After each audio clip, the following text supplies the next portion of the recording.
passionately about, but please, if you can, respect the time. Mrs. Schalke, on behalf of the ALDE Group, for a minute and a half, please. Thank you, President, Commissioner, dear colleagues. In Iraq, the death penalty was suspended after the US-led invasion in 2003, but again installed in August 2004. And since then, hundreds of people have been sentenced to death and many have been executed.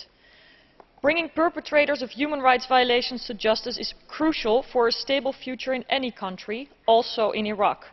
Politicians and former politicians should be no exception to this, as they bear ultimate and often direct responsibility for violations. It is well known that the human rights violations in Iraq, under responsibility of Saddam Hussein, Tariq Aziz and the likes, took grave proportions. Fair trial and due process are indispensable to ensure reconciliation and a constructive step towards a better future. The European Union is a community of values and a unique place in the world, especially when it comes to the death penalty, which we've abolished altogether. In relations with other countries, whether it's the United States, China, Iran or Iraq, we appeal not to deny people the ultimate right, the right to life, as a form of punishment. Jalal Talabani has stated that he will not sign the execution order of Tariq Aziz's execution, and we welcome that sign. It should be part of a rule of law-based society where human rights of all citizens are respected.